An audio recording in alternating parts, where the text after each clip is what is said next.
ఓం శుక్లాంబరధరం విష్ణుం శశివర్ణం చతుర్భుజం ప్రసన్నవదనం ధ్యాయేత్ సర్వవిఘ్నోపశాంతయే సదా సమసమారంభాం శంకరాచార్యమధ్యమామస్మదాచార్యపర్యంతాం వందే గురుపరంపరాం శృతిస్మృతిపురాణానాం ఆలయం కరుణాలయం నమామి భగవత్పాదశంకరం లోకశంకరం వాగర్ధవ సంపృక్త వాగర్ధః ప్రతిపత్తయే జగతః పితరౌ వందే పార్వతీ పరమేశ్వరౌ కూజంతం రామ రామేతి మధురం మధురాక్షరం ఆరుహ్య కవితాశాఖాం వందే వాల్మీకికోకిలం ఆపదామపహర్తారం ధాతారం సర్వసంపదాం లోకాభిరామం శ్రీరామం భూయో భూయో నమామ్యహం సదానవృక్షస్య మూలాధివాసా సుధాశ్రావణం తిక్నమప్యప్రియంతం తరం కల్పవృక్షాదికం సాధయంతం నమామీశ్వరం సద్గురుం సాయినాథం.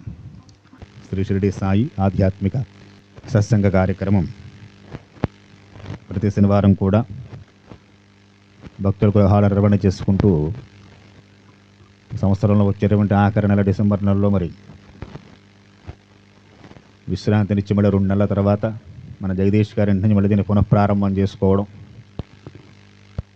అదేవిధంగా ఈ సంవత్సరం కూడా చక్కగా మాఘమాసం శని త్రయోదశోపర చతుర్దశి మాధవమాసంగా చెప్పబడినటువంటి మాఘమాసంలో శ్రీమద్ రామాయణానికి సంబంధించి 2 నెలల క్రితం మనం ఆపుకోవడం జరిగింది. సీతారామ లక్ష్మణుల వనవాస ప్రయాణం అవుతున్నారు. దాన్ని మళ్ళీ విశేషించి చక్కగా ఈ గృహంలో ఇవాళ శని త్రయోదశి కూడా కలిసి ఉంది. ఉదయం గురుచరిత్రలో శని ప్రదోష వ్రతాన్ని చేసినటువంటి ఆ అంబిక మళ్ళీ జన్మలో శ్రీ నృసింహ సరస్వతి స్వామివారికి జన్మనిచ్చిందని చెప్పి గురుచరిత్రలో చెబుతూ ఉంటారు. అటువంటి ప్రత్యేకమైనటువంటి తిథి వారము కలిసి రావడం, స్వామివారికి సంబంధించి శ్రీమద్ రామాయణాన్ని మళ్ళీ మనం పునఃప్రారంభం చేసుకోవడం, మన పూర్వజన సుకృతంగా భావన చేసుకుంటూ చక్కగా శ్రీమద్ రామాయణం మనం గుర్తుండి ఉండాలి. 2 నెలలు అయిపోయింది కాబట్టి మళ్ళీ ఆ పాత విషయాలు ఏమిటో మన బుర్రలో ఎంతవరకు ఉన్నాయో మనం చూసుకుందాం. చక్కగా శ్రీరామచంద్రమూర్తి వారు తండ్రి యొక్క ఆజ్ఞను నిలపడం కోసం, తండ్రి మాటను కాదు, తండ్రిని సత్యంలో నిలపడం కోసం ఏదైతే తన తండ్రి తన భార్య అయినటువంటి కైకేయికి వరాలు ఇచ్చారో ఆ మాట తప్పని వాడిగా తన తండ్రి ఎప్పుడూ మాట మీద నిలబడేవాడు, ఆ మాట తప్పనివాడు కనుక ఆ స్థానానికి తండ్రి నిలపడం కోసం స్వామి ఆ సత్యానికి కట్టుబడి తన తండ్రిని కూడా ఉద్ధరించడం కోసం కైకమ్మ మాట తీసుకుని వనవాస ప్రయాణం అవుతున్నారు. దానికి ముందు అయోధ్యానగరంలో వారి యొక్క అంతఃపురాల్లో ఎలాంటి విశేషాలు జరిగాయో, ప్రజలందరూ స్వామి యొక్క పట్టాభిషేకం చూడడం కోసం కొన్ని లక్షల మంది అయోధ్య నగరానికి చేరి అయోధ్య నగరం అంతా కిక్కిరిసి ఉందో, అలాంటి సందర్భంలో తెల్లవారగానే ఇటువంటి పిడుగులాంటి వార్త విని జనం ఎంతో దుఃఖించారో, పట్టాభిషేక మహోత్సవానికి అయోధ్య నగరాన్నంతా ఎంత అందంగా తీర్చిదిద్దుకున్నారో ఈ విషయాలన్నీ మనం చెప్పుకోవడం జరిగింది. ఎట్టకేలకు తన తల్లి అయినటువంటి కౌసల్యాదేవికి, దశరథ మహారాజు గారికి ధైర్యాన్ని చెప్పి వారికి నచ్చచెప్పి, సీతమ్మ వారికి కూడా విషయాన్ని చెప్పి, ఆమె కూడా వస్తాను అంటే ఆవిడ కూడా ప్రయాణం చేయించి కూడా లక్ష్మణుడు ప్రయాణమై కదులుతున్నారట. వెళుతూ లక్ష్మణుడు తల్లి సుమిత్ర పాదాల నమస్కారం చేశారు. ఇప్పుడు సుమిత్ర ఏమనాలి, వెళితే వెళ్ళాడు మీ అన్నయ్య, నీకెందుకయ్యా హాయిగా రాజ్యంలో ఉండక, ఈ వనవాసము దీక్ష అన్నది మీ అన్నక్క నీకు కాదు కదా, కాబట్టి నీకెందుకు అని చెప్పి ఆ తల్లి అనొచ్చు. కానీ సుమిత్రకి తెలుసు రాముడి పట్ల లక్ష్మణుడుకుండేటువంటి ఆ విశేషమైన గౌరవము, అభిమానము, ఏ విధంగా రాముడిని విడిచి లక్ష్మణుడు ఉండడో ఆమెకు తెలుసు. కాబట్టి ఆ తల్లి దీవిస్తుందట. ఏమని? అరణ్యానికి వెళుతూ ఉన్నటువంటి లక్ష్మణుడు పాదాల పట్టుకోగానే, రామం దశరథం విద్ధి మాం విద్ధి జనకాత్మజ అయోధ్యాం అటవీం విద్ధి గచ్చ తాత యథాసుఖం. నాయన హాయిగా వెళ్ళరా. ఎక్కడికి వెళుతున్నాడు? గోవా బీచ్కి వెళ్తున్నాడు హాయిగా వెళ్ళాడానికి. రామం దశరథం విద్ధి, మీ అన్న రాముడు ఉన్నాడే ఆ రాముడు సాక్షాత్తు మీ తండ్రి అనుకో. మాం విద్య జనకాత్మజ, ఆ జనక కూతురుని చూసావా జానకి, ఆమె మీ తల్లి అనుకో. అయోధ్యాం అటవీ విద్ధి, అడవే అయోధ్య అనుకో. హాయిగా ఉంటుంది, వెళ్ళి రారా నాయన అని చెప్పి దీవించింది. అంటే ఎంత హృదయం ఉండాలి అలా దీవించడానికి. కనుక ఏమి క్లేదపడకు. అయోధ్యానగరంలో నువ్వు ఎంత సుఖంగా ఉన్నావో అరణ్యాల్లో కూడా అంతే సుఖంగా ఉంటుంది నీకు, ఏమాత్రం సందేహం లేదు నాయన. కాబట్టి మీ అన్నగారిని తండ్రిలా సేవ చేసుకుంటూ ఉండు, మీ వదినే తల్లిగా భావిస్తూ ఆవిడ్ని పూజిస్తూ ఉండు చక్కగాను. అరణ్యం అంతా అయోధ్యలా కనిపిస్తుందిరా నాయన. ఇది ఎప్పుడు తెలుస్తుంది మనకి? మనం చేసే పనిలో మనకంత ఇంట్రెస్ట్ ఉండి దాని యందు మనకంత తాదాప్యం ఉంటే అది మనకంత ఆనందాన్ని ఇస్తుంది. ఎవడో చెప్పాడు ఏదో వెళుతున్నాం అని చెప్పి అనుకుంటూ వెళ్ళారనుకోండి, ఆనందం ఇస్తుందా? ఇవ్వదు. చాలా కష్టంగా ఉంటుంది. సత్సంగానికి మనంత మనం వచ్చామనుకోండి, కాస్త ఆనందంగా మంచి పాటలు పాడారంటే చక్కని విషయాలు విన్నామని అనిపిస్తుంది. ఎవడో ఇంటి పక్కవాడు రారా రారా అని 10 సార్లు చెప్తా 11 రాకపోతే ఏడుస్తారు వీడని చెప్పి వచ్చి కూర్చున్నారనుకోండి, ఎప్పుడైపోతుందిరా బాబు అనిపిస్తున్నట్టుగానే ఉంటుంది. కనుక ఏముండాలి దాని యందు? నీకంత తాదాత్మ్యత ఉండాలి చేసే పని యందు. రాముడిని విడిచి లక్ష్మణుడు ఉండలేడు కదా అని చెప్పి మరీ అరణ్యాల్లోకి వెళ్ళమంటే అలాగా? ఆయన కూడాను అంతఃపురంలో హాయిగా ఉండమంటే ఉంటాం, కానీ ఆయన పక్కన మనలో చాలామంది అంటూ ఉంటాం నాలంటాడు ఏమండి బాగానే ఉంది కానీ ఆయన అంటే నాకు విశేషమైన అభిమానమే. కానీ ఎలాగండి బాబా ఆయన అంత కష్టాలు వచ్చుకుంటే వెనకాల పడి నాకు అలా కుదురుతుందండి? మనకు కుదరదులండి, ఈసారి కానీ వెళ్ళరమ్మని చెప్పండి, ఇంకోసారి ఎప్పుడైనా చెప్తే వెళదాం అనుకుంటూ ఉంటాం. కానీ అలా దీవించలేతడు కౌసల్యాదేవి. మీ తండ్రి మీ నాన్నగారు అనుకోవయా, మీ సీతమ్మే మీ వదినే నేను అనుకో. అరణ్యం అంతా అయోధ్య కనిపిస్తుంది నీకు ఆ దృష్టి ఉన్నప్పుడు. కనుక హాయిగా 14 ఏళ్ళు పూర్తి చేసుకుని రావయ్యా అని చెప్పి దీవించింది. బయలుదేరారు. దశరథుడి యొక్క ఆజ్ఞానుసారం సుమంత్రుడు ఆప్త సచివుడు, మంత్రి కూడా ఆయన, ఆంతరంగిక సచివుడు దశరథ మహారాజు గారికి రథాన్ని సిద్ధం చేయమన్నారు. రథం సిద్ధమైంది. సీతమ్మ వారికి 14 ఏండ్లకి సరిపడా చీనాంబరాలు ఆభరణాలు అన్నీ రథంలో ఉంచమని చెప్పారు. వారం రోజులు క్యాంప్ చేసి రావాల్సిన 4 బ్యాగులు ఉంటాయి మనకి. 14 ఏళ్ళు అంటే ఆవిడకి ఎన్ని పెట్టాలంటారు? కనుక అన్నీ 14 సంవత్సరాలు కాలం పాటు సీతాదేవి అరణ్యవాసం చేయడానికి కావలసిన సమస్త ఆభరణాలు రథంలో ఉండాలి. అన్ని వస్త్రాలు ఉండాలి, ఏది తక్కడానికి వీర్లేదు. వనవాసము నారచరలు రాముడికి తప్ప సీతమ్మ వారికి లేవండి. మనం 2 నెలల క్రితం చెప్పుకున్నాం. సుమంత్రుడు కూడా తిరగబడ్డాడు కైకమ్మ మీద.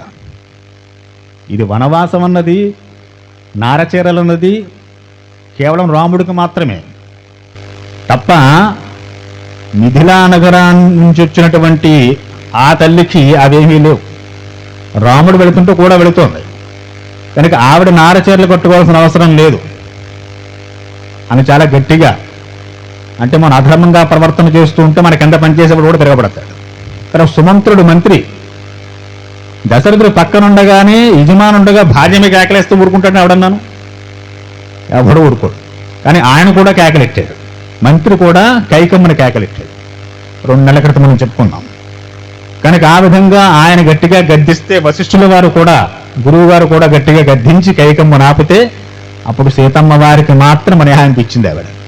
ఆవిడకి కావలసిన ఆభరణాలు, వస్త్రాలు, రత్నాలు అన్నీ కూడా ధరించడానికి అమ్మవారికి అవకాశం ఉంది. ఆ విధంగా సుమంత్రుడు 14 ఏళ్లకు సరిపడినటువంటి అమ్మవారికి కావలసినటువంటి సమస్తమైన ఆభరణాలు, వస్త్రాలన్నింటినీ సిద్ధం చేశారు. స్వామివారి పట్టాభిషేకానికి అని చెప్పి వచ్చిన జనమందరూ గుమిగూడు ఉండగా రథాన్ని సిద్ధం చేసి రామచంద్రమూర్తి వారు వచ్చి చెప్పేట సుమంత్రుడు, రామా రథం సిద్ధంగా ఉంది నీ వనవాసాగమనానికి, కనుక బయలుదేరండి అని. నారచీరలు ధరించి రాముడు లక్ష్మణుడు ధనుర్బాణాలు చేతపట్టుని ఖడ్గాలు తీసుకుని బయలుదేరుతున్నారు. అమ్మవారు చక్క పట్టు వస్త్రాలతో వెళుతూ రథంలో ఎక్కి కూర్చున్నారు. అశేషమైన జన సందోహాన్ని 2గా చీల్చుకుంటూ చక్కగా సుమంత్రుడు రథాన్ని ముందుకు తీసుకువెడుతున్నాడు. ఆయన వెనకాల ఆ పట్టాభిషేకాన్ని చూడడం కోసం వచ్చినటువంటి విశేషమైన జనసందోహం అంతా బయలుదేరింది. వారందరినీ వారిస్తున్న రామచంద్రమూర్తి వారు, మీరు ఆగండిక, ఇక్కడే ఉండండి. దశరథులు, అంతఃపుర స్త్రీలు, మంత్రులు, గురువులు వీరంతా ఆ రాజప్రాసాదం దాటేంత వరకు వెనకబడ్డి వచ్చారట. అక్కడి నుంచి వినితిడికి వచ్చారట. ధర్మశాస్త్రం ఏమో చెప్తోందయ్యా అంటే, మనం వాళ్ళు మళ్ళీ తిరిగి రావాలనుకుంటే మన గుమ్మం దాకా సాగనంపాట. అక్కడి నుంచి వెనక్కి వచ్చేయాలి, మీకు ఎంత ప్రేమ ఉన్నాను అంటే వాళ్ళు మళ్ళీ రావాలని కోరుకుంటున్నాం. దశరథుడు, అంతఃపుర స్త్రీలు, మంత్రులు వీరంతా రావాలని కోరుకునేవారేగా. కనుక వారు అంతఃపురం బయట దాకా సాగనంపి భారమైన హృదయాలతో వెనుదిరిగారు. ఇక అయోధ్య నగరంలో ఉండేటువంటి స్త్రీలు, పురుషులు, వృద్ధులు వీరంతా నగరం దాటేంత వరకు వెనకబడ్డారట. అయోధ్య నగరం అంటే క్యాపిటల్ సిటీ అది. ఆ సిటీ దాటే దగ్గర వచ్చేట రథం వెనక. వారందరికీ పాపం రామచంద్రమూర్తి చెబుతున్నారు, వీరికి ఆగండి, వెనక్కి తిరిగి వెళ్ళండి. భక్తిమంతి భూతాని జంగమా జంగమాని చ యాచమానేషు రామ త్వం భక్తిం భక్తిశ దర్శయ.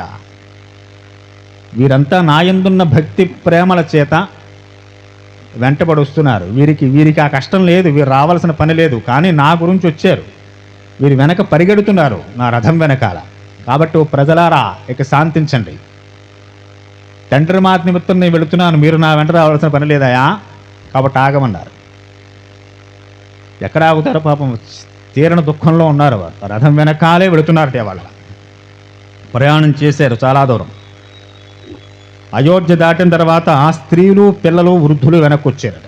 ఇక అందులో యువకులైనటువంటి వారు, కొంతమంది బ్రాహ్మణులు, వేదవిధులు కూడా అయోధ్య దాటిన తర్వాత దశరథ మహారాజుకి ఆజ్ఞ, కోశల రాజ్యం పొలిమేరలో దింపి రమ్మన్నారు.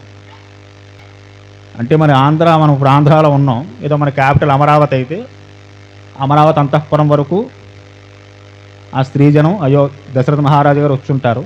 అమరావతి దాటేదాకా ప్రజలు వచ్చారు, ఇక ఆంధ్ర దాటేయాలి. మీకు అర్థమైంది అనుకుంటున్నాను నా బాధ. కోసల రాజ్యం చివరి విడిచిపెట్టి రమ్మన్నారు, పొలిమేరలో విడిచిపెట్టి రమ్మన్నారు. కాబట్టి అయోధ్య దాటేంత వరకు స్త్రీలు, పురుషులు, బాలలు, వృద్ధులను తేడా లేకుండా రథం వెనకాల జనం అసంఖ్యాకంగా వెళ్ళారు.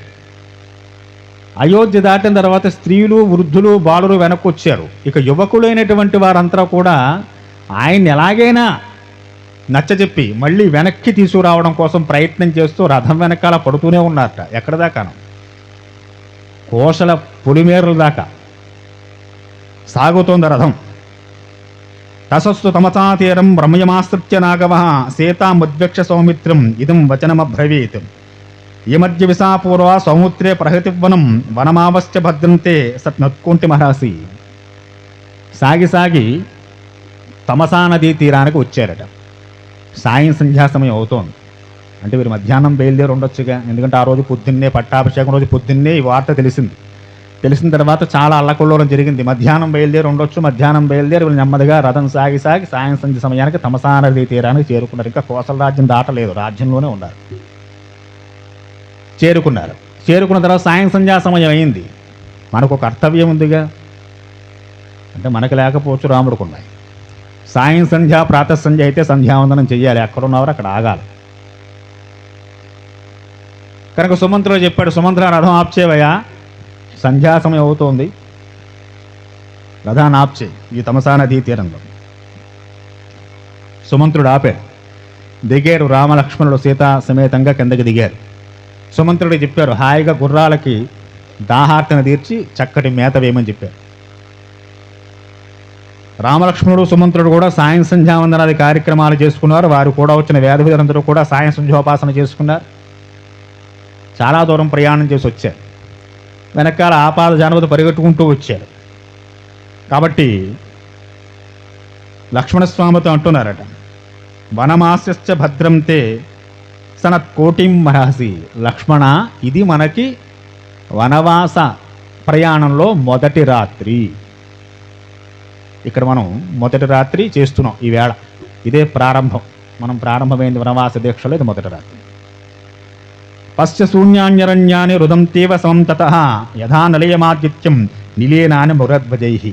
లక్ష్మణ, వనవాసం అంటే ఎంత భయంకరమైందో. గ్రామాలుంటాయి, చక్కగా లైట్లు ఉంటాయి, రోడ్లు ఉంటాయి, ఇళ్ళు ఉంటాయి. ఇప్పుడు కోసల రాజ్యం చివరి దగ్గరికి వస్తున్నాయి. ఇక ఇది దాటితే గంగా తీరానికి చేరుకుంటాం. గంగా దాటి అవతలకి వెళితే ఇంక అరణ్యాలు, ఇంక ఇల్లు ఉండరు, మనుషులు ఉండరు, లైట్లు ఉండవు, ఏమి ఉండవు. కానీ లక్ష్మణుడితో అంటున్నట్టు ఇది చాలా దుర్గమమైనటువంటి కఠినమైనటువంటి పని వనవాసం అంటే. లక్ష్మణ, త్వయాకార్యం నరవ్యాఘ్ర మామున వ్రజతాకృతం అన్వేష్టవ్యాహి వైదేశ్యో రక్షణార్థే సహాయత. నువ్వు నాకు కూడా వచ్చి మంచి పని చేసావయ్యా, నాకు ఇప్పుడు తెలుస్తోంది. ఎందుకని అరణ్యాల్లో సీతాదేవిని రక్షణ చేయడం అంటే మామూలు విషయం కాదు. పాపం ఏదో ఎక్కడో అవుతారు, ఏదో చెట్టు కింద కూర్చుంటారు, కాస్త ఏదో అమ్మవారు వంట చేయాలంటే ఈ నెల బయటికి వెళ్ళి కాస్త కాయో పండు తీసుకురావాలిగా. ఇలా వెళ్ళగానే ఏ మృగమో వచ్చి మీద పడితే సీతమ్మవారి పరిస్థితి ఏమిటి? కనుక లక్ష్మణ, నువ్వు రావడం చాలా మంచిదైందయ్యా నాకు. కనుక సరే, సాయం సంధ్యా సమయంతో కాస్త తినడానికి ఏవైనా చూడండి ఆ లక్ష్మణుడు చెప్పగానే సుమంతుడు వెళ్ళి సాయంకాలం అక్కడ ఉన్నటువంటి కాస్త పళ్ళు తీసుకున్నారు. ఆ రోజు అక్కడ విశ్రమించారు.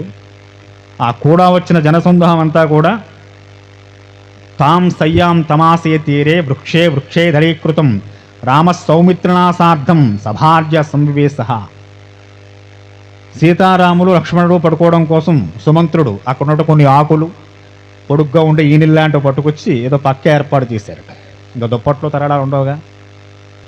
మనమైతే అమ్మవారి చీరలు కూడా వేసి పడుకుంటాం, వేరే విషయం అనుకోండి, అవి ముట్టుకోలేదు. చీరలు ఉన్నాగా సీత పట్టరా అంటే మానేస్తుందా తల్లి? వేసుకోవచ్చు దుప్ప చక్కగా, అవి కూడా తీరేది. అక్కడ ఉండేటువంటి ఆకులు పొడుగ్గా ఉండే ఈళ్ళు లాంటివి ఆకులు లాంటివి పట్టుకొచ్చారు, ముగ్గురికి ఏర్పాటు చేశారు. సరే, సీతారాములు ఆ ఏర్పాటు చేసిన శయ్య మీద కూర్చున్నారట. ఈ వచ్చిన జనమంతా కూడా స్వామిని వేడుకుంటున్నారు, స్వామి తిరిగి రండి వెనక్కి, ఎంత దూరంకి ఎలా వెళతారు, అరణ్యవాసం అంటే మాటలు కాదు స్వామి అని చెప్పని వారందరిని ఊరడిస్తూ, ఇది తండ్రి ఆజ్ఞయా, కాబట్టి మీరు ఎంత దూరం వస్తారు ఇంకెలా నా కూడాను, ఇప్పటికే చాలా దూరం నడుస్తూ వచ్చారు, వెనకాల రథం వెనకాల పరిగెట్టడమేగా ఏముంది. ఈయన రథమే కూర్చుని వెళుతున్నారు పాపం, వెనకాల జనం పరిగెట్టుకుంటూ వస్తారు, ఇంకెంత దూరం వస్తారా ఎలా మీరు వెనుతిరిగి వెళ్ళండి అయ్యా, సంధ్యాసమయం అయిపోయింది, రేపు పొద్దున్నైనా బయలుదేరి వెళ్ళండి, వెనక్కి వెళ్ళండి, మీరు నగరానికి వెళ్ళండి, మీ భార్యలు పిల్లలు మీ ఇంట్లో వృద్ధులు తల్లిదండ్రులు ఎదురు చూస్తుంటారు మీ గురించి అని చెప్పారు. అబ్బాయి ఎంతైనా మేము వెళ్ళం, మిమ్మల్ని తీసుకుని వెళతామని కూర్చున్నారు వారు. కాబట్టి ఆ రోజు రాత్రి సీతారాములు హాయిగా నిద్రపోయారు.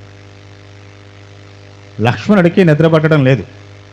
సుమంతుడు లక్ష్మణుడు కూర్చుని ఈ రాముడి యొక్క గుణగణాలు అంతవరకు జరిగిన సంఘటనలన్నీ మళ్ళీ పునరావృతం చేసుకున్నారు, మాట్లాడుకుంటున్నారట. ఎటువంటి రాముడయ్యా, ఎటువంటి దశరథుడు, ఏమి కైకమ్మ, కాలం ఎంత విచిత్రమైంది సుమంత్ర, అసలు కలలోనైనా అనుకుని ఉంటామా ఇలాంటి సంఘటన జరుగుతుందని, ఎంత విచిత్రం కాలం అని చెప్పి సుమంత్రుడు లక్ష్మణుడు మాట్లాడుకుంటూ ఉన్నారు. నెమ్మదిగా రాత్రి గడిచిపోయి బ్రహ్మీముహూర్త కాలం ప్రవేశించింది. శుభ్రంగా నిద్రపోయారని అందరూ, కూడా వచ్చిన అందరూ నడిచి నడిచి అలిసిపోయారు, వారు నిద్రపట్టేసింది. సీతాదేవి రాముడు కూడా హాయిగా నిద్రపోయారు. ముందే లేచాడు. నిత్యకర్తవ్యం, నిత్యకర్మానుష్ఠానం, సంధ్యావందనాలు చేసుకోవాలిగా. మళ్ళీ ఇంకా సూర్యోదయం కాకముందే నిద్ర లేచి రామలక్ష్మణుడు సుమంతుడు సంధ్యావందనాది కార్యక్రమాలు పూర్తి చేసుకున్న తర్వాత రామచంద్రమూర్తి వారు మాట్లాడుతున్నట్టు సుమంత్రుని పిలిచి, మోహనార్థంతు పౌరాణం సోతం రామోబ్రవీద్వత ఉదన్ముఖ ప్రయాహి త్వం రథమాస్థాయ సారథే. ఓ సారథి సుమంత్ర, ఈ జనం చూసేవో పాపం ఎంత అలసి గాఢ నిద్రలో ఉన్నారో, వీరికి కష్టాలు ఏమిటయ్యా సుమంత్ర, నేనంటే తండ్రి మాట కోసం వచ్చేసాను అనుకో, వీరు చూడు పాపం నా మీద ఉండే భక్తి చేత ప్రేమ చేత నా కూడా వస్తున్నారు, వీరి కష్టాలు పడవలసిన వారు కాదయా, నేనంటే పడాలి తప్పదు, వీళ్ళెందుకు కష్టపడాలని నా వెనకాల వచ్చి ఇంత దూరం నా కోసం నడిచి వచ్చి రాత్రి ఒళ్ళు తెలియకుండా అలా నిద్రపోతున్నారో చూడు.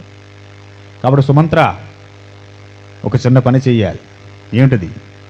మోహనార్థంతో పౌరాణం, వీరందరినీ కాస్త మభ్య పెట్టి ఏదో మాయ చేసి వీళ్ళు వెనక్కి తిరిగే విధంగా చెయ్యాలి.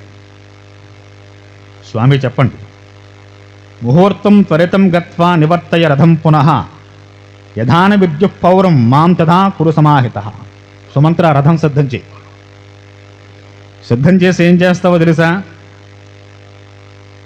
ఉత్తర దిశగా మన అయోధ్య ఉంది, మనం వచ్చిన దారి. ఈ రథం ఎక్కి నువ్వు ముందు రథాన్ని వేసుకుని ఈ ఉత్తర దిశగా రథాన్ని పోనొచ్చి కొంత దూరం ప్రయాణం చేసి మళ్ళీ అదే మార్గంలో వెనక్కి తిరిగిరా. మనం దక్షిణ దిశగా కొనసాగాలి, అగస్త్యాశ్రమం వైపు వెళుతున్నాం మనం. ఇప్పుడు ప్రజలు లేచిన తర్వాత ఈ రథం వెళ్ళే మార్గం చూస్తారు. వారు అనుకుంటారు రాముడు అయోధ్యకు వెళ్ళిపోయాడు, రథం ఇలాగే కనిపిస్తుంది బాట మనకి అని వాళ్ళని కాస్త మోహ పెడదాం. అలా మోహపెట్టిన తర్వాత అయినా ఈ ప్రజలందరూ ఆ దూరం అంతా ప్రయాణం చేసి మళ్ళీ నువ్వు అదే బాటలో తిరిగి వచ్చిన తర్వాత మనం ఈ దక్షిణ అగస్త్యాశ్రమే ప్రయాణం సాగిద్దాం. వారిని కాస్త ఇలా మాయ చేసి మొత్తానికి వారు సుఖపడాలి. ఎందుకంటే వారికి ఆ కష్టాలతో పని ఏం లేదు. దశరథ మహారాజు ప్రజలందరినీ వెళ్ళమని చెప్పలేదు, రాజుగారి ఆజ్ఞ అయితే వాళ్ళు వెళ్ళాలి తప్పదనుకో. కానీ వారికి ఆ కష్టం పడాల్సిన అవసరం ఆవశ్యకత లేదయ్యా. కానీ నా గురించి వాళ్ళు కష్టపడుతున్నారు, వారికి సంబంధం లేని పనులు వాళ్ళు ఎందుకు చిక్కుకోవాలి? కనుక వారు తిరిగి వెళ్ళాలంటే ఎందుకని మార్గం లేదు అని చెప్పగానే సుమంత్రుడు అలాగే చేశాడు. పాపం చక్కగా రథాన్ని ఉత్తర దిశగా అయోధ్యానగరం ఉన్న వైపుగా కాస్త రథాన్ని చాలా దూరం పోనిచ్చి మళ్ళీ అదే మార్గంలో వేగంగా తిరిగి వచ్చాయి.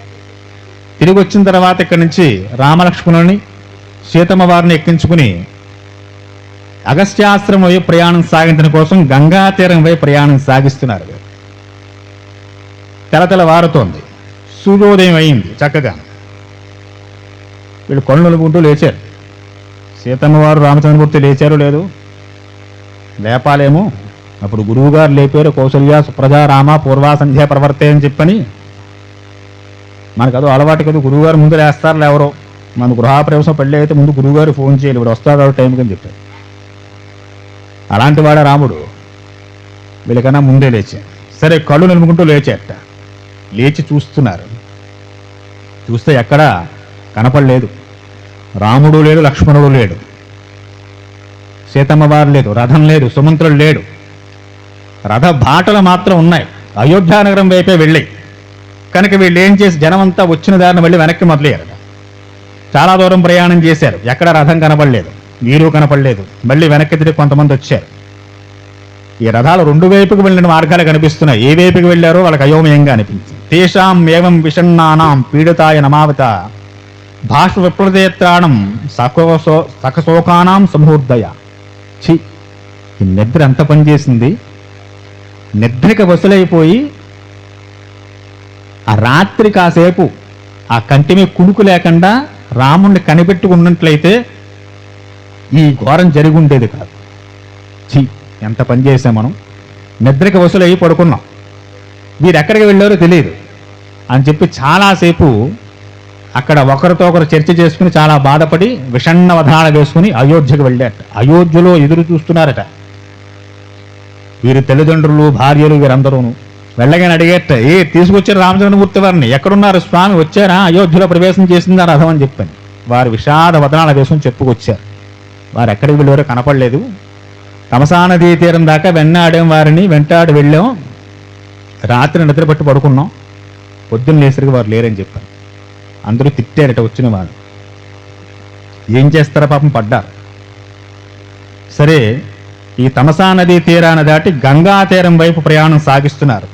తతో వేదశ్రుతిం నామ శివహారీ వహాం నదీం ఉత్తరాభిముఖం ప్రాయాత్ అగస్త్యాదూషితం దిశం గత్వాతు సురిచం కాలం తత శివజలాం నదీం గోమతీం గోవితానాపం ఆతరత్ సాగర సంగమ.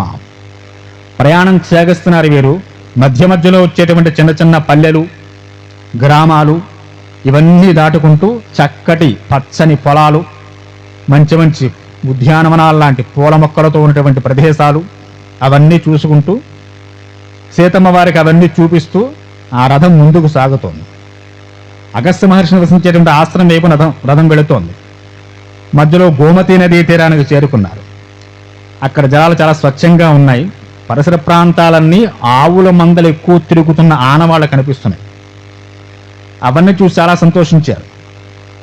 ఆ గోమతి నది ఆ సాగరంలో కలిసేటువంటి ఆ సంగమ ప్రదేశాన్ని చూశారు. ఆ గోమతీ నదిని కూడా నెమ్మదిగా దాటి ఆ గుర్రాలు చాలా వేగంగా ముందుకు కదిలే ప్రయాణం చేస్తున్నారు. కోసల రాజ్యం చివరకు వచ్చారు. విశాలాన్ కోసలాన్ రమ్యాన్ యత్వా లక్ష్మణ పూర్వజ అయోధ్యాభిముఖో ధీమాన్ ప్రాంజలిర్వాక్యమబ్రవీత్ అపృచ్ఛేత్వాం పురశ్రేష్ఠ కాకుస్థ పరిపాలితే దేవతాని చయానిత్వాం పాలయా మత్స్యవంశతి చ. కోసల రాజ్యం పొలిమేరల దాకా రథం వచ్చింది. వీరు గంగా తీరం వైపు వెళ్ళాలి. అక్కడ వచ్చిన తర్వాత రామచంద్రమూర్తి రథాన్ని ఆపమన్నారు. ఆపారు. రామచంద్రమూర్తి వారి కిందకి దిగారు. దిగి ఏ వైపు అయితే అయోధ్యానగరం ఉందో ఆ వైపు తిరిగి నమస్కారం చేస్తున్నారట. విశలాన్ కోసలాన్ రమ్యాన్ యాత్వా లక్ష్మణ పూర్వజ లక్ష్మణుడితో కలిసి నమస్కారం చేస్తున్నారట. చేస్తూ అయోధ్య నగర అధిష్టాన దేవతలు వారందరినీ ప్రార్థిస్తున్నారట. అపృచ్ఛేత్వాం పురశ్రేష్ఠ కాకుస్థ పరిపాలితే కాకుత్స వంశజుల చేత పరిపాలింపబడుతున్నవో అయోధ్య నగర అధిష్టాన దేవతలారా మీకు నమస్కారం.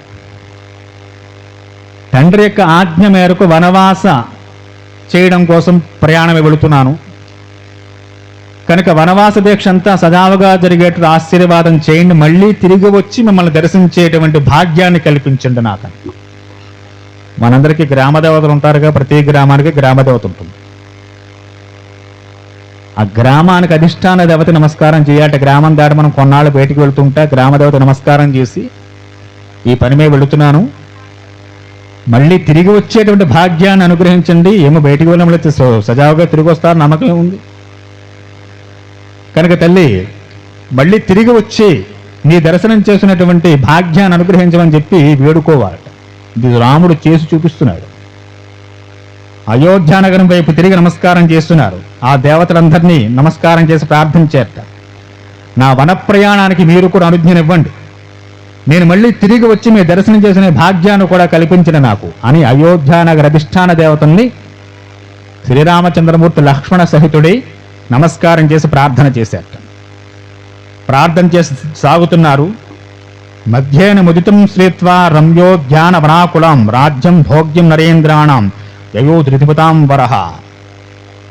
మహాధైర్యవంతుడు పురుషశ్రేష్ఠుడైనటువంటి శ్రీరామచంద్రమూర్తి వారు ఆ కోసల రాజ్య పొలిమేరలు దాటి సర్వ విధాలా చాలా సుసంపన్నమైనటువంటి ఒక నగరానికి చేరుకున్నారట. మధ్య భాగంలో ఉన్నారు. ఆ ప్రదేశమంతా సుఖ సంతోషాలతో నిలవైందిగా కనిపిస్తోంది. తతస్త్రిపదగాం దివ్యాం శివతో మయై సలావం దదర్శ రాఘవో గంగాం పుణ్యాం ఋషి వినేశతాం. అక్కడ గంగానది పరివాహక ప్రాంతం అదంతా కూడా. అక్కడికి చేరుకోగానే ఆ గంగానది చూసి సీతమ్మ వారు గంగాదేవిని ప్రార్థన చేస్తుంది. చాలా స్వచ్ఛమైన జలాలతో చాలా నెమ్మదిగా ప్రవహిస్తున్న గంగా జలాలను చూసి ఆశ్రమే విదురోద్ధూస్తే శ్రీమద్భి సమలాంకృతం కాళేప్సరోభృష్టాభి సేవితాంభృతసో శివ. తల్లి గంగా భవాని, నా భర్త తన తండ్రి యొక్క ఆజ్ఞ మేరకు 14 సంవత్సరాలు జటావలకలధారయ్యి వనవాస దీక్ష నిమిత్తమై తల్లి మిమ్మల్ని దాటి అరణ్యాలకి వెళ్ళబోతున్నాయి కనుక తల్లి గంగామాత మమ్మల్ని మనస్ఫూర్తిగా ఆశీర్వాదం చేయమ్మా. మేము మళ్ళీ అయోధ్యకు తిరిగి వచ్చేటప్పుడు తల్లి నిన్ను యథోచితంగా పూజిస్తాను. ఎంతలా పూజిస్తాను? అవిదూరాదయం నంద్య బహుపుష్ప ప్రవాళహాన్ సుమాహినిం గుత్రుషో వృక్షో వసమాత్రో విసారథే ద్రక్షమాం పరితానాం శ్రేష్టం సంయాని సలిలాం శివాం దేవదానవ గంధర్వ మృగమానుక్షపక్షిణాం. దేవతలు గంధర్వులు దేవతలను ఏ విధంగా అయితే పూజిస్తారో ప్రధాన దేవతను అంత గొప్పగా నిన్ను పూజిస్తానమ్మా. ఎవరు మాట్లాడుతున్నారు? సీతాదేవి గంగానదితో మాట్లాడుతుంది. ఆ గంగా భవానికి నమస్కారం చేసి ఆమె చెప్పుకుంటోంది, మా యొక్క ఈ వనవాసం ఈ 14 ఏండ్లు సవ్యంగా సాగేలా ఆశీర్వాదం చేయమ్మా. నా భర్త వనవాస దీక్షలో ఉన్నాడు అంటే ఆయన కష్టాల్లో ఉన్నాడు. ఇక వెళ్ళేటప్పుడు పూజ చేయొచ్చు కదండి, వచ్చినప్పుడు చేయడం ఎందుకు? అంటే భర్త సుఖంగా లేడు. అంటే భర్త సుఖంగా లేకుండా భార్య పూజలు చేసుకోవచ్చా? ఆయన ఏదో కష్టంలో ఉన్నాడు, అయినా నేను వ్రతం చేసుకుంటానని చెప్పి అడగచ్చా? ధర్మశాస్త్రం భర్త కష్టాల్లో ఉన్నప్పుడు వ్రతాలు పూజలు చేస్తానని ఇబ్బంది పట్టుకుంటున్న భర్తని ఇప్పుడు చెప్తే కొడతారేమో. గురు చరిత్రలో మీకు మొన్న చెప్పుకున్నాం, శ్రీ దత్తాత్రేయుడు సావిత్రి యొక్క చరిత్ర. భర్త బాబు అనారోగ్యం పాలే మంచాన పడ్డాడు. సావిత్రి అలంకారాలు కూడా చేసుకోవడం మానేసింది. ఎందుకని? భర్త ఆరోగ్యం పోలేదు. ఆవిడ ఇంకా అలంకరణ చేసుకుని చక్కగా పొట్టు చీరలు కొట్టుకుని ఆభరణలు ఎలా ఉంటుంది? ఆవిడ కష్టంలో ఉన్నారు. కనుక వెళ్ళేటప్పుడు పూజ చేయొచ్చా అంటే అప్పుడు చేయకూడదు. ఎందువల్ల అంటే రాముడు కష్టాల్లో ఉన్నాడు, భర్త సుఖంగా లేడు. వనవాసధారియే ఉన్నాడు, జటావలకలధారియే ఉన్నాడు. భర్త అలా ఉంటున్నప్పుడు ఏమన్నా నా దగ్గరికి వచ్చాం కదా, నా దగ్గర 4 పట్టు చీరలు ఉన్న గంగలో వేసి పూజ చేసుకుంటా అంటే ధర్మం కాదుట. కాబట్టి గంగా భవానీ మాతకి ఏం చెబుతోంది ఆవిడ? మేము తిరిగి వచ్చేటప్పుడు, ఎందుకని మా 14 ఏళ్ళు పూర్తయిపోతే రాజ్యం మా భర్తదే, అప్పుడు తీసుకోవచ్చని చెప్పారు. కనుక నా భర్త చాలా విజయోత్సాహంతో వచ్చినప్పుడు భర్త సుఖంగా ఉంటాడు, ఆయన సంతోషంలో ఉంటాడు. ఆయన సంతోషంగా ఉన్నప్పుడు ఆ పరిపూర్ణ హృదయంతో తల్లి నీకు దేవదానవ గంధర్వులు ప్రధాన దేవతల్ని ఎంత వైభవోపేతంగా పూజిస్తారు, అంతకన్నా ఉత్కృష్టమైన పూజ నీకు చేస్తానంతట గంగామాతకి, ఆ నదికి. తత్ర రాజా గుహో నామ రామస్యాత్ సమాస్సకాః నిషాదజ్ఞాత్యో బలవాన్ స్థపతిచ్చేతి విస్తృతః. ఆ గంగ నది పరివాహక ప్రాంతాల్లో రథం సాగుతోంది. సాగి ఒక నిషాధుడు ఉండేటువంటి రాజ్యానికి వచ్చారు. దానికి ఎవరయ్యా పరిపాలకుడయ్యా అంటే గుహుడు అని చెప్పి ఒక నిషాధరాజు. నిషాదులంటే వీరు వేట వృత్తిగా ఉన్నటువంటి వారు, ఆటవికలని చెప్పుకోవచ్చు ఇంకా కావస్తారు. కనుక ఆ నిషాధరాజు పరిపాలన చేసేటువంటి ప్రాంతం అది. ఆ ప్రాంతానికి రథం వచ్చింది. నిషాదత్యాజ్యో బలవాన్ స్థపతిచ్చేతి విస్తృతః సశ్రుత్వా పురుష వ్యాఘ్రం రామం విషయమాగతాం వృద్ధై పరివృతో మధ్యే జ్ఞాతిభిచ్చాభ్యుపాగతాః. గుహుడుకు తెలిసింది రామచంద్రమూర్తి వారు వనవాస ప్రయాణం వెళుతూ మన నగరానికి వచ్చారని చెప్పి. గుహుడు గబగబా తన ప్రధాన వ్యక్తుల్ని గణాలని ముందు పెట్టుకుని కొన్ని సమారంభాలు తీసుకుని ఎదురే వెళుతున్నట్టు. రామచంద్రమూర్తి వారు సాగి సుమంత్రుడు చెప్పాడు, ఒక గార వృక్షం ఉంది, ఆ వృక్షం కింద కూర్చున్నారు. అక్కడ కూర్చున్న తర్వాత ఈ గుహుడు బయలుదేరి వెళ్ళాడు. వెళ్ళి ఆయన రామచంద్రమూర్తిని కలుసుకోవడానికి. అదే మనకి వాల్మీకి రామాయణంలో గుహుడికి రాముడికి ఇంతకుముందు ఇప్పుడు పరిచయం ఉన్నప్పుడు చెప్పలేదు మనకి ఇందులో. ఇటు తర్వాత కూడా మన ఎక్కడ కనపడదు ఆ ఘట్టాలు. కానీ గుహుడు ఏమంటున్నాడే అంటే వాల్మీకి ప్రత్యక్షంగా రాశారు, ఆత్మ సమస్సఖ అంటే నా ఆత్మమిత్రుడు, ఆప్తమిత్రుడు ఎవరు? రాముడు. అంటే మనకి తెలిసిందో రాసి ఉండకపోవచ్చు, కానీ పూర్వం కొన్ని రామాయణాల్లో చెప్పారు గుహుడు రాముడు ఆ రథం వేసుకు ప్రయాణం చేస్తూ వివాహం కాకముందు గంగానదీ తీరానికి వచ్చేవారని, గుహుడితో పరిచయాలున్నాయని కొన్ని పురాణాల్లో చెప్పారు. అందుకే ఈ మాట వాడారు వాల్మీకి మహర్షి, రామస్యాత్మ సమాసఖ. సఖుడు అంటే మిత్రుడేగా, ఆత్మ సమాసఖ నాకు చాలా దగ్గర మిత్రుడు రాముడు. వేటాడేటువంటి అరణ్యంలో తిరిగేటువంటి ఒక వేటగాడితో రాముడంతటి వాడికి స్నేహం ఏమిటి అంటే, రాముడు ఎవరితో స్నేహం చేస్తాడు అంటే ఎవరి ధర్మం వారు పాటించే వారితో స్నేహం చేస్తాడు. నీ ధర్మాన్ని విడిచిపెట్టి ఇంకో ధర్మాన్ని పట్టుకుని దాన్ని పట్టుకు వేలాడుతూ ఉండేవారితో ఏదో గొప్ప కోసం చేస్తే అటువంటి వారు రాముడికి నచ్చరట. నిషాదరాజు వారి యొక్క గూడెం అంతా చేసే పని వేట, అంటే జంతువులు వేటాడడం,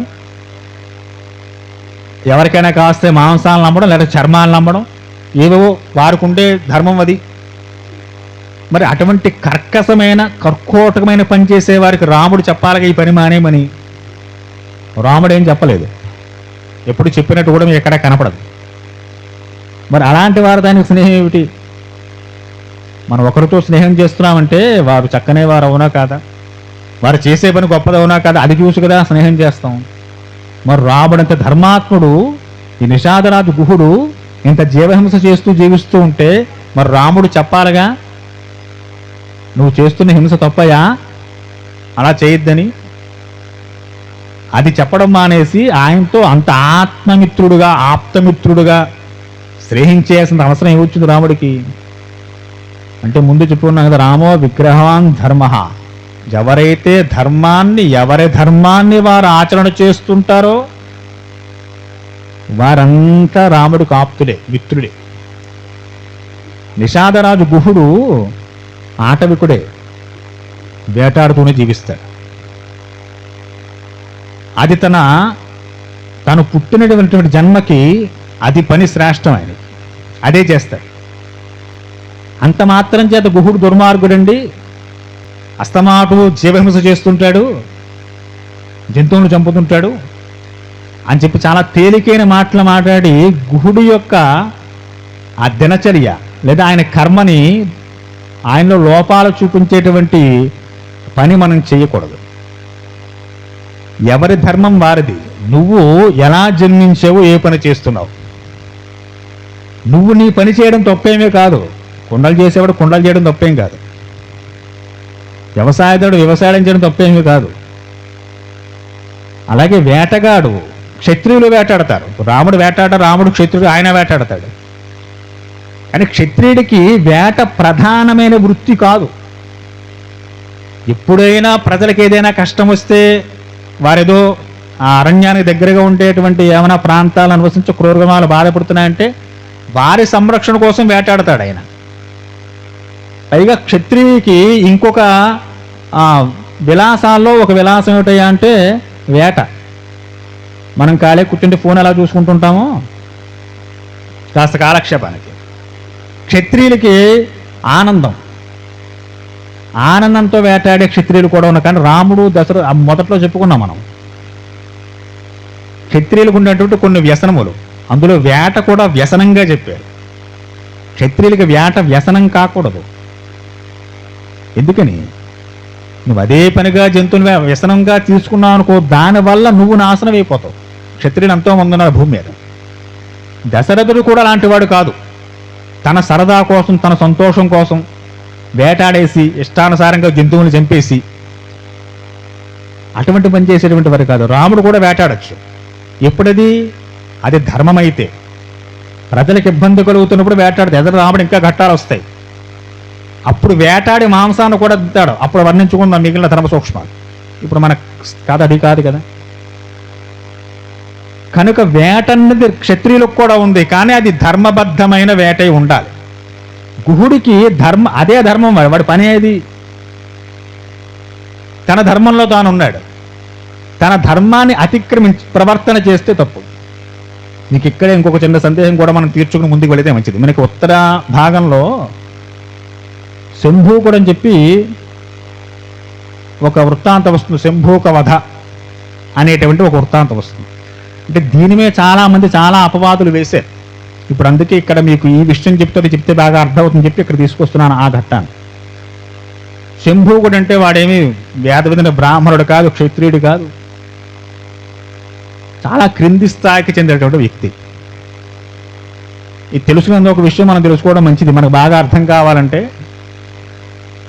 ఒక డాక్టర్ గారు వాడు శుభ్రంగా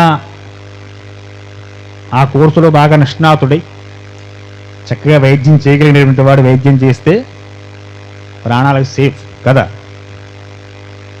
అసలు దాంట్లో ఏమాత్రం ప్రావీణ్యం లేనివాడు డబ్బు ఇచ్చి సర్టిఫికెట్లు కొనుక్కుని దాని ఒక వ్యాపారంగా తన స్వలాభం కోసం చేస్తూ ప్రజల్ని పీడించే దశలో ఉన్నాడు అనుకోండి, వాడు డాక్టర్ నచ్చా? అలా చేస్తూ ఏదో వెధప్పని చేసి ఎవరో ప్రాణం పోగొడితే ప్రభుత్వాలు ఊరుకుంటాయా? అలాంటి చూస్తుంటాగా పేపర్లో, టీవీల్లో దొంగ సర్టిఫికేట్లు పడిన డాక్టర్లే. మొన్న ఈ మధ్య కూడా చూస్తున్న నెలల క్రితం ఎక్కడో డాక్టర్లను పట్టుకున్నారు. ఎందుకని, వాడు డాక్టర్ చదవలేదు, అందులో వాడికి ఏ ప్రావీణ్యం లేదు, ఏదో డబ్బు ఇచ్చి కొనుక్కున్నాడు, ఏదో తనేదో వెనకేసుకుని 4 మిలియన్లు కట్టుకుందామని అలా చలామణి అయిపోతున్నారు. వాళ్ళని పట్టుకుని అలాంటి వాడిని. అది తప్పు అవునా కాదా? తప్పు అంటారా? పర్వాలేదండి, వాడు డబ్బు ఇచ్చి కొనుక్కున్నాడు కాబట్టి వాడు ఏం చేసినా పర్వాలేదు అంటారా? అనం కదా అలాగా. నీకు దాని యందు ఏమైనా ప్రావీణ్యం ఉండి దాని పుట్టుక క్షుణ్ణంగా నీకు తెలుసుండి అప్పుడు నువ్వు వైద్యం మొదలెట్టాలి. చదువుతూనే వైద్యం చేసేస్తానంటే ఎంతమంది ప్రాణాలు తీసేసుకుంటావు నువ్వు అలాగా? ఇది అధర్మం అంటారా, ధర్మం అంటారా? ఎవరో మాట్లాడట్లేదు అంటే నా బాధ మీకు అర్థం అవ్వట్లేదు. అంటే మీరు చెప్పుకోండి గురువు గారు, మీరు ఎంత చెప్పిన రాత్రి అంతా చెప్పి ఇలా కూర్చుంటాం తప్ప నో రెస్పాన్స్. కనుక శంభూక వధలో ఇదే కనిపిస్తుంది. శంభూక వధ అని చెప్పి ఉత్తర భాగంలో ఉన్న ఈ చిన్న ఘట్టం మీద చాలా అపప్రద వచ్చింది. లోకంలో చాలా మంది దాని గురించి మాట్లాడారు. ఎందుకంటే శంభూకుడు అనేటువంటి వాడు ఒక చాలా క్రింది స్థాయికి కడజాతికి చెందిన వ్యక్తి, తపస్సు చేస్తాడు. రాముడు రాజ్యంలో ఇంట్లో పెద్దవారు ఉండగా పిల్లలు పోవడం అన్నది లేదు. తండ్రి ఉండగా కొడుకు చనిపోవడం. కానీ ఒకసారి జరుగుతున్న ఒక బ్రాహ్మణుడు వచ్చి రాముడు ముందు మొరపెట్టుకుంటాడు, రామా నీకు నీ రాజ్యంలో ఈ అధర్మం జరుగుతోందయా, నేను ఉండగా నా కొడుకు చచ్చిపోయాడు ఇక్కడ. ఏడుస్తాడు. అర్థం కాలేదు రాముడికి, ఏమిటి ఏం జరిగింది ఇలాగని, ఎందుకు ఇలా జరిగిందని. అంటే గురువులు చెప్తారు, నీ రాజ్యంలో ఎక్కడ అధర్మం జరుగుతోందయా, అధర్మ కారణం చేత పెద్దలు ఉండగా పిల్లలు వెళ్ళిపోతున్నాడు అనే విషయాన్ని గురువులు చెప్పగా తెలుసుకుంటాడు. అది రాజ్యంలో ఎక్కడ జరుగుతోంది అని చెప్పి ప్రయత్నం చేసి రాముడు వెతగ్గా ఒక చోట ఈ శంభూకునేటువంటి వాడు ఒక అంత్య జాతికి చెందినటువంటి వాడు. వారు తపస్సు చేయకూడదని ఎక్కడ లేదండి. ఇక్కడ కూడా ఇంకో విషయం కూడా గమనించాలంటే ఇది వర్ణ విభేదాన్ని చూపిస్తున్నారండి. రెండు కులాల మధ్య మీరు వైరం పెడుతున్న రామాని అది చెప్పిందా, అప్పుడు రాముడు ధర్మగ్రంథం అవుతుంది, రాముడు ధర్మాత్మనిధికి అవుతాడు. ఇది దీనికి సంబంధించిన వృత్తాంతం కాదు. అందరిని గుహుని అనుగ్రహించలేదా? వాడు చేస్తున్న ధర్మాన్ని పట్టుకుని వాడు వేలాడుతున్నప్పుడు గుహుని హక్కును చేసుకోలేదు రామచంద్రమూర్తి శంభూకుని చంపేయడం కోసం. శంభూకుని అడుగుతాడు, ఏమయ్యా ఎవరు నువ్వు, ఏమిటి ఇదని. నా అంత్యజుడిని చెబుతాడు, ఏం చేస్తున్నావు, ఈ శరీరంతో స్వర్గానికి వెళ్ళిపోవాలి, తపస్సు చేస్తున్నాడు. మనం విశ్వామిత్రుడు వశుకుని చెప్పుకున్నాం. విశ్వామిత్రుల వారు ఇక్ష్వాకంశంలో పుట్టిన వాడినే సశరీరంగా పైకి పంపించే ప్రయత్నం చేస్తారు. విశ్వామిత్రుడు ప్రయత్నం చేస్తే అయ్యిందా? వెళ్ళాడా స్వర్గానికి సశరీరంగాను? వెనకాల మహర్షి ఉన్నారు, ఒక రాజర్షి ఎంతో తపస్సు చేసిన వాడు కూడా వెనకాల ఉన్నప్పటికీ కూడా విశ్వామిత్రుడంతటి వాడికే ఒకరిని పైకి పంపడానికి అవకాశం లేనప్పుడు నీ అంతటి నువ్వు ఎవరి దగ్గర నేర్చుకున్న విద్య, తపస్సు ఎలా చేయాలి నీకు తెలుసా? ఎవరు నీ గురువు? ఎవరు చెప్పారు? నేను చేసుకుంటున్నాను. చాలా తప్పండి, బాగా గుర్తుపెట్టుకోండి. గురువుపదేశం లేకుండా యూట్యూబుల్లో టీవీలో చెప్పి మంత్రాలు చేసేసుకోవడం, వారు చెప్పారని చెప్పేస్తే అవి మీకు వికటిస్తాయి తప్ప ఎప్పుడు సత్ఫలితాలను ఇవ్వవు. శంభూక వధతి చూపిస్తుంది. అప్పుడు అసలు ధర్మ విరుద్ధమైన పని చేస్తున్న నీకు గురువు లేడు, నేర్పేవాడు లేడు, నువ్వు తపస్సు ఎలా చేసేస్తావయా, అది నీ పని కాదుగా అని శంభూకుడితో వాదన వేసి వధిస్తాడు. దీన్ని పట్టుకుని ఎన్ని లాగేలో రామాయణం. రాముడు రెండు కులామతి చిచ్చు పెట్టాడు. అంటే ఒక అంత్యజుడు తపస్సు చేయడానికి పనికిరాడా? అంటే బ్రాహ్మణులే చేయాలా తపస్సులు, రాజులే చేయాలా తపస్సులు అని ఎన్నో లాక్కొచ్చారని చాలా అల్లరి జరిగింది రామాయణంలో ఈ శంభూక వధ మీద. ముందు చెప్పాను మీకు, నువ్వు డాక్టర్ చదవాలంటే దాన్ని క్షుణ్ణంగా పరిశీలన చేసి అందులో నిష్ణాతుడు అయిన తర్వాత వైద్యం చేయడం ఎలాంటిదో ఒక గురువుని ఆశ్రయించి గురుముఖత నువ్వు విద్య నేర్చుకుని అందులో కాస్త నిష్ణాతుడు అయిన తర్వాత తపస్సు చేయాలి తప్ప నా అంతటి నేను చేసేస్తానండి. ఏమంటే అదే కదా మంత్రం, ఆయన చెప్తే లేదు నేను చెప్తే వచ్చిందా? అప్పుడు ఈ అధర్మం జరుగుతోంది నీ రాజ్యంలో. అందుకు తండ్రి ఉండగా పుత్రుడు చనిపోయాడు. ఎవరి ధర్మం వారు ఆచరణ చెయ్యాలి. గుహుడు ఆటవికుడు, అతనికి వేట వృత్తి. ఆ వేట తన ధర్మాన్ని తాను నిర్వర్తన చేసుకుంటున్నాడు. చేసుకుంటూ తన ధర్మంలో తానుంటూ రాముడు ఎంతో స్నేహం చేశాడు.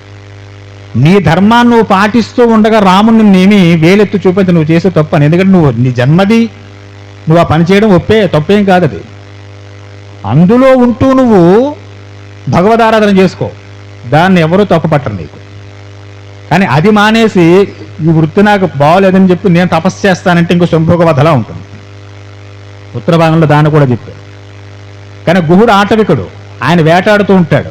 వేటాడుతున్నటువంటి గుహుడితో చాలా దగ్గర సంబంధం, రాముడికి సఖ్యత్వం, స్నేహం ఉందిట. ఆ స్నేహం చేత ఎప్పుడైతే రామచంద్రమూర్తి వార్త వచ్చారో, నా రాజ్యంలోకి నేనుండే ప్రదేశంలో గార చెట్టు కింద కూర్చున్నారు అని చెప్పనగానే తనకున్నటువంటి సమస్తమైనటువంటి సమారంభాలు తీసుకుని రామచంద్రమూర్తి వారి దగ్గరికి వచ్చేట. గుహమేవం బ్రువాణంత రాఘవం ప్రత్యువాహచ అచ్యుతాచ్యవ హృష్ణావ భవతా సర్వదావయం మద్భావమచ్చైవ స్నేహ సందర్శనేచ. స్నేహభావంతో అనేక రకాలైన పళ్ళు పట్టుకొచ్చాడు, పూలు పట్టుకొచ్చాడు, కొన్ని ఆభరణాలు కూడా తెచ్చాడు. మంచి భోజ్యాలు, భక్ష్య భోజ్య చేహ్య లోహ్య పదార్థాలు పట్టుకొచ్చాడు. అవన్నీ పెట్టి, ఓ మహానుభావ మీకు స్వాగతం, నేనుండే ప్రదేశానికి వచ్చారు, ఇదిగో ఈ భక్ష్యాలు తినండి, ఈ భోజ్యాలు భుజించండి, ఈ చోహ్యాలు చక్కగా స్వీకరించండి అని చెప్పి ఎన్నో పట్టుకొచ్చి రాముడి ముందు పెట్టారు. చూశారు రామచంద్రమూర్తి గారు. చూసి అంటున్నారు, దిష్ట్వాత్వాం గుహ పశ్చామి యరోగం సవ బాంధవై అపితే కుశలం రాష్ట్రే మిత్రేషు ధనేష. ముందు కుశల ప్రశ్నలు వేస్తున్నారు. గుహుడా, నువ్వు క్షేమంగా ఉన్నావుగా? నిన్ను ఆశ్రయించుకున్న వారందరినీ సుఖంగా చూసుకుంటున్నావుగా? నువ్వు పాలించేటువంటి ప్రాంతంలో ఎక్కడ ఎవరికి ఏ క్లేశాలు లేవుగా? మిత్రేషు ధనేషుచ, నీ మిత్రులందరూ బాగున్నారా? ధనాన్ని బాగా ఆర్జిస్తున్నావా? వీరిని సుఖపెట్టడం కోసం. రాజు ధనం ఎందుకు పోగు చేయాలి? ప్రజలను సుఖంగా చూసుకోవడం కోసం. ఏమైనా అత్యవసర పరిస్థితి అయితే, తుఫాన్లు, వరదలు, భూకంపాలు వస్తే వారిని ఆదుకోవడం కోసం, వాడు బిల్డింగులు కట్టుకోవడం కోసం కాదు. కనుక యత్వేదం భవతా కించిత్ ప్రీత్యా సమకల్పితం సర్వం తనుదానామి నహైవర్తే ప్రతిగ్రహే. నువ్వు చాలా ప్రేమతో, నాయిందేటువంటి స్నేహభావంతో, చాలా సంతోషంగా నువ్వు ఇన్ని సమారంభాలు పట్టుకొచ్చి నా ముందు పెట్టావు. రాముడు ధర్మం, కానీ నహైవర్తే ప్రతిగ్రహే, ఇవేవీ నేను స్వీకరించలేదు. ఇందువల్ల కుశీచరాజనం ధరం ఫలమూలాశనం చమాం విద్య ప్రణీతం ధర్మే తాపసం వనగోచరం. నేను వనవాసిని వెళుతున్నాను. వనవాసం చేసేటువంటి వాడికి సుగంధ పరిమళాలు, పుష్పమాలలు, ఈ చక్కటి పలహారాలు, టిఫిన్లు, బ్రేక్ఫాస్ట్లు ఇవేం తినకూడదయ్యా. నేను మా తండ్రి గారు వనవాసం చేయమన్నారంటే రాజ్యంలో తినడం మానేసి అరణ్యంలో తినమని కాదు. వనవాసిగా ఎలా ఉండాలి? కందమూలాలు తినాలి, పండో కాయో తినాలి, అది వనవాసం అంటే. మనం ఏం చేస్తాం? చాటుగా తినేద్దానంటే పోయిందే ఉంది. అయోధ్య నుంచి వెళ్ళిపోమన్నారు, కానీ మా నాన్నగారు వనవాసి, దానికి అర్థం చెబుతున్నాడు. నేను వనవాసిని వెళుతున్నానయ్యా, నీకు నా మీద విశేషమైనటువంటి భక్తి ఉంది, చాలా సంతోషం. అవి తెస్తూ వాటితో పాటు రాముడు వచ్చిన రథానికి ఉన్న గుర్రాలకు కూడా మేత పట్టుకొచ్చేట. రాముడు చెబుతున్నాడు, అశ్వానాం ఖాదవేనాహం అర్ధే నాణ్యేన కేసిత్ ఏతవాతాత్ర భవతా భవిష్యామి సుపూజిత. నువ్వు తెచ్చిన వాటిలో గుర్రాలకు పెట్టేటువంటి గడ్డి తప్ప నేనేమీ స్వీకరించలేనన్నాడు. అది ఆయన తినడం కోసం, అది గుర్రాలు పెట్టడం కోసం. గుర్రాలకు మేత పట్టుకొచ్చి చూసావా? ఆ గుర్రాలకు పెట్టే మేత చక్కగా గుర్రాలకు పెట్టవయా? ఇవేవి నేను స్వీకరించలేనన్నాడు. అంటే ఎంత ధర్మం చూడండి. మా తండ్రి వనవాసం చేయమన్నారు కాబట్టి వనవాసినై వచ్చినటువంటి నేను ఈ రుచికరమైన భోజనాలు, ఈ చక్కటి పాన్పులు, ఈ అత్తర్లు, సెంట్లు, ఫేరిన్ లవ్లీలు, పౌడర్లు వాడకూడదయా? ఇది నేను వనవాసిగా వచ్చాను. ఏమంటే దశరథుడు చూసి వచ్చాడా? కోసల రాజ్యం చివరి దాకా వచ్చిన రోజు కూడా గడిచిపోయాడు. ఇప్పుడు ఇక్కడ రాముడు ఏం తిన్నాడో, ఎక్కడ పడుకున్నాడో దశరథుడు చూశాడా? రాముడు హాయిగా ఉండొచ్చుగా. అరణ్యాల్లో జీవించమన్నారంటే శుభ్రంగా అరణ్యంలోకి వెళ్ళి అక్కడ ఇల్లు కట్టుకోవచ్చు. ఇక రాముడు కట్టుకుంటా అంటే ఎవరంటాడు? స్థలం ఎవడన్నాను? సూర్యవంశస్థులు, యావత్ భూమండలం అంతా వారిదే. సూర్యుడు కాకపోతే నీదే నాదేనా భూమి? మనం పుడతాం పోతాం, ఆయన ఎప్పుడు అలాగే ఉంటాడు. సమస్త భూమండలాన్ని ప్రత్యక్షంగా చూసేటువంటి వాడు, భూమండలం మొత్తం మీద ఎక్కడికైనా ఫ్రీగా వెళ్ళగలిగినటువంటి వాడు ఎవరు? సూర్యుడే. ఆ అంశంలో వచ్చిన రామచంద్రమూర్తి వారు అరణ్యాల్లో బిల్డింగ్ కట్టుకుంటా అంటే స్థలం ఇవ్వని వాడు ఎవడు ఉంటాడు? కట్టుకుని అక్కడ ఉండొచ్చు హాయిగా. కానీ వనవాసి జీవితం అంటే, నాన్నగారు నన్ను అయోధ్య నుంచి వెళ్ళి వనవాసం చేయమన్నారంటే అయోధ్యలో ఉన్నటువంటి బిల్డింగ్లో పడుకోవడం మానేసి అరణ్యంలో ఇంకో బిల్డింగ్ కలుపుకుని అక్కడో పడుకోమని కాదయా. వనవాసి అంటే ఇవి కూడా తినకూడదు. కాయో పండో తినాలి. దుంపలు దొరుకుతాయిగా, ఆ దుంపలు తినాలి. కాబట్టి గుహుడా, నువ్వేమి బాధపడకయా, మా గుర్రాలకు పట్టుకుని మేత పట్టుకొచ్చి వాటికి పెట్టు శుభ్రంగాను, అదొక్కటి మాత్రం నువ్వు తెచ్చిన సమారంభాలు అదొకటి స్వీకరించగలను అంతే మా గుర్రాల కోసం, తప్ప ఇందులో ఇవేమి నేను ముట్టుకోవడానికి నాకు వీలు లేదయా అని చెప్పి శ్రీరామచంద్రమూర్తి వారు చెప్పారు. తతత్సీరోత్తర సంగ సంధ్యా మాన్వాచ పశ్చిమాం జలమే వాదిదే భోజ్యం లక్ష్మణేవా హృతం స్వయం. సంధ్యాసనం సమీపిస్తోంది. ఉత్తరీయాలు ధరించి సంధ్యావందనం చేసుకున్న తర్వాత చక్కగా జలాన్ని ఆ సాయంత్రానికి ఆహారంగా స్వీకరించారు రామలక్ష్మణుడు సీతాదేవి కూడా. తస్య భూమో శయాశ్చ పాదో ప్రక్షాయ లక్ష్మణ సభారశ్చ తతోక్షేత తస్థా వృక్షమాశ్రిత. ఆ వృక్షం క్రింద మంచి వృక్షచోట కనిపిస్తే అక్కడ తృణశయ్య, మళ్ళీ శయ్య ఏర్పాటు చేశారు రామలక్ష్మణుడికి సీతాదేవికి. గుహుడు చెప్పారట, నాయన జటలన్నీ ప్రయాణం చేసి బాగా చంద్రవందరగా ఉన్నాయి, కాస్త మర్రిపాలు తీసుకురా, వాటితో చక్కగా జడలు రాసుకుని ముడి వేసుకుంటానని చెప్పి సుమంతుడి దగ్గర మర్రిపాలు పట్టుకొచ్చి ఇచ్చారు. రామలక్ష్మణుడు ఆ మర్రిపాలు చక్కగా రాసుకుని వాటిని ముడి వేసుకున్నారు. తం జాగ్రత్త మంధేక్యం భ్రాతృర్ధాయ లక్ష్మణం గోసంతాసవత్తో రాఘవం వ్యాప్త్యమభ్రవేత్. రామచంద్రమూర్తి వారి మీద గుహుడుకున్నటువంటి విశేషమైన ఈ ప్రేమని లక్ష్మణుడు చూశాడు. లోకమంతా ఇంత ప్రేమ చూపిస్తోంది మా అన్నగారి మీద, ఆ తల్లి కైకమ్మకి ఎందుకు ఇంత కర్కశమైన భావన కలిగింది ఆవిడికి. లోకంలో ఎవరిని అడిగినా, ఎవరిని తట్టి రాముడంటే ఏమిటి చెప్పమన్నా పరమానంద భరితులే చేతులు పైకిట్టి ముక్కుతో చెప్తారు రాముడంతటి వాడని చెప్పారు. విధి ఇయం తాత సకాశయ్యా త్వద్ధర్థం ఉపకల్పిత ప్రత్యాస్వసిహ సాధ్యాయం రాజపుత్ర యథాసుఖం. గుహుడు మర్రిపాల పట్టుకు ఇచ్చిన తర్వాత చక్కగా ఆ చెట్టు కింద ఆ తృణముల చేత, ఆ గడ్డి పరకల చేత శయ్య ఏర్పాటు చేశారు.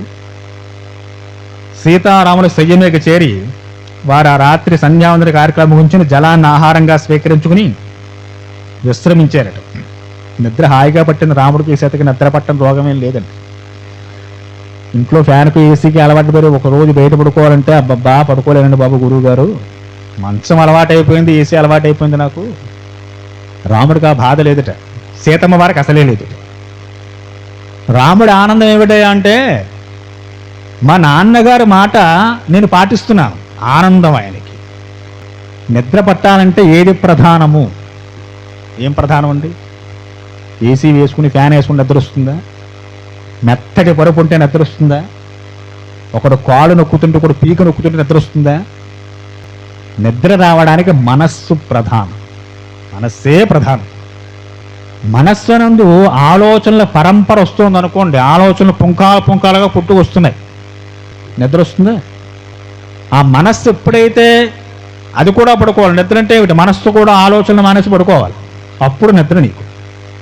మనస్సులో అనేక రకాల ఆలోచనలు వస్తుంటే నిద్ర ఎక్కడ వస్తుంది? ఎన్ని సుఖాలు ఉన్నా నిద్ర రాదు. ఇప్పుడు రాముడు మనస్సునందు మా తండ్రి గారు వెళ్ళిపోమన్నారు, ఎలా పడుకునేవాడిని, ఎక్కడ ఉండేవాడిని, అరణ్యాల్లో పడుకోవాల్సి వచ్చిందని ఏమాత్రం కించించ క్లేశమున్నా రాముడికి నిద్ర పట్టదు. అదీగాక సీతమ్మ వారికి కూడాను మా అత్తగారు ఇంత పని చేసింది, మా పెన్నత్తగారు, అసలు ఎలాంటి రాజ్యం మాది, ఈయన కూడా నేను రావాల్సి వచ్చింది, అరణ్యాల్లో పడి జీవించాల్సి వచ్చిందని ఆవిడ ఏమాత్రమైనా కాస్త క్లేశం కూడా మనసులో ఉన్న ఆవిడకి నిద్ర పట్టదు. విచిత్రం చూడడం ఏంటంటే రాముడికి ఉన్నటువంటి సంతోషం ఏంటో మా నాన్నగారు చెప్పిన మాట నేను ఆచరిస్తున్నాను కనుక హాయిగా చెయ్యని తల కింద పెట్టి హాయిగా నిద్రపోయాడు. సీతమ్మ వారు పక్కనే హాయిగా నిద్రపోయింది. ఆ తల్లి కూడాను, వారికి అసలు బాహ్య స్మృతి లేదిక, సుఖంగా నిద్రపోయారు. గుహుడు వచ్చి చెప్తున్నట్టు లక్ష్మణుడితో, లక్ష్మణ నువ్వు కూడా పడుకోవయా, ఏం తాత సుఖాశయ తదర్థం ఉపకల్పిత, నీకు కూడా పక్కన చక్కగా మంచి పాన్ ఏర్పాటు చేశాను. ఇప్పుడు గుహుడు వాళ్ళ ఇంట్లో ఉండే నులక మంచం పట్టుకొచ్చి వేయచ్చా వేయకూడదా? కానీ ఎప్పుడైతే రామచంద్రమూర్తి వారు ముందు ఈ మాట చెప్పారో, నేను వనవాసిగా వచ్చాను, ఇప్పుడు నులక మంచం చెప్పినా అవతల బొమ్మంటాడు, అందులో కూడా పడుకోడు ఆయన. ఎందుకని? నేను తెచ్చినట్టు భక్ష్యభోజ్యాలే షటసోపేతను భోజనం చేస్తేనే అతను రాముడు మా ఇంట్లో మడత మంచం నులక మంచం ఉంది పట్టుకొచ్చి వేస్తారంటే పడుకుంటాడు ఇంకంత మీద. ముగ్గురికి 3 మంచాలు తెచ్చేవాడు గుహుడు, ఇన్ని తెచ్చినవాడు. కానీ గుహుడు ఎప్పుడైతే రామచంద్రమూర్తి ఈ మాట అన్నారో, పడుకోవడం అనగానే చక్కన గడ్డి పరకలు పట్టుకొచ్చి పక్క ఏర్పాటు చేశాడు. ఇది జ్ఞానం. ఇది వద్దంటే అది పట్టుకొచ్చి పెట్టకూడదు. కనుక తినే పదార్థాలు వద్దన్నారు కదా, పోనీ మంచమైనా వేసుకోండి. ఆ మాట గుహుడు మాట్లాడలేదు. ఎందుకు? రాముడు ఏమిటో తెలుసు గుహుడికి. కనుక ఆ మాట కూడా మాట్లాడలేదు. చక్క తృణాలు గడ్డి పరకలు తెచ్చి పరుపు ఏర్పాటు చేసి హాయిగా పడుకున్నారు. గుహుడు చెప్తున్నాడు, లక్ష్మణ నువ్వు కూడా విశ్రమించవయ్యా, నువ్వు కూడా పడుకో. అన్నయ్య వదిన పడుకున్నారుగా, నువ్వు కూడా నిద్రపోమన్నారు. కథం, నాకు నిద్ర రాదు. కథం దాసరథో భూమో సైనే సహసేతయ సత్య నిద్ర మయా లుబ్ధం జీవితం వా సుఖానివ. నాకు నిద్ర లేదు, సుఖం లేదయ్యా గుహుడా. కథం దశరథో భూమవు. ఇటువంటి వాడయ్యా మా అన్నయ్య, నేలమే పడుకోవలసిన వాడా మా రాముడు. ఇటువంటి సుఖాలు అనుభవించాడు.